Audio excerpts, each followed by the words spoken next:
안녕하십니까. 문학과 과학을 사랑하는 사람들 세상 사는 이야기입니다. 오늘은 공수처 윤 대통령 내란 혐의 체포영장, 현직으로는 헌정사상 처음이다, 이런 주제로 말씀드릴까 합니다. 2024년 12월 30일 조선경제 유종현 기자의 기사입니다. 12월 3일 비상계엄 사태를 수사하는 고위공직자 범죄수사처가 윤석열 대통령에 대한 체포영장을 청구했습니다. 현직 대통령에 대해 체포영장이 청구된 것은 헌정사상 처음입니다. 공수처와 경찰, 국방부 조사본부로 구성된 공조수사본부는 이날 30일 자정 서울 서부지방법원에 윤 대통령에 대한 체포영장을 청구했다고 밝혔습니다.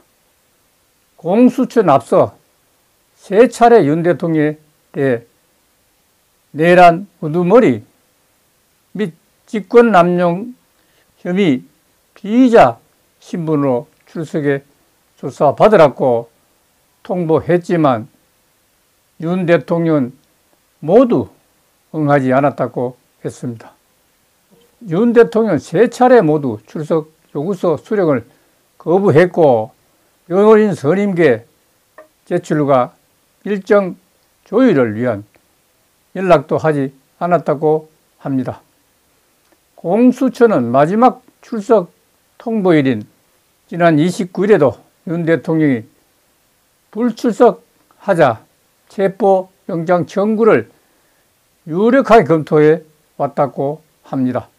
피의자가 정당한 사유 없이 출석 요구에 불응하거나 불응할 우려가 있는 경우 수사기관은 법원으로부터 체포영장을 발부받아 강제로 신병을 확보할 수 있습니다. 윤 대통령 측은 수사보다 헌법재판소 탄핵심판 대응이 먼저라고 하면서 검찰, 경찰, 공수처 등 수사기관 간 수사권 논란이 먼저 해결돼야 한다고 하면서 당장 공수처에 출석하지 않겠다는 입장을 밝혔습니다.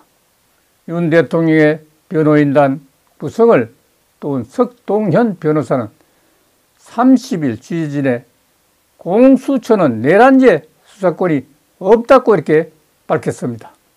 법원이 체포영장을 발부하면 공조본은 윤 대통령 체포를 시도할 것으로 보입니다.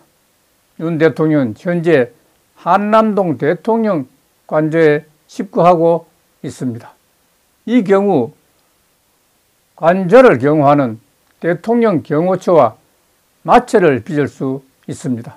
한편 공수처가 윤 대통령을 체포할 경우 48시간 이내에 구속영장 청구 여부를 결정해야 합니다.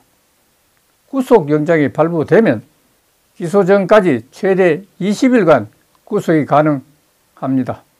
그런데 첫째, 공수처는 스스로 수사권이 없어서 경찰과 국방부 조사본부로 구성된 공조수사본부로 수사해야 하는지, 둘째, 담당 석동현 변호사는 공수처는 내란죄 수사권이 없다고 하는가 하면, 셋째, 윤 대통령 측은 수사보다 헌법재판소 탄핵심판 대응이 먼저라고 하는데 사실인지 여부를 알 수 없습니다.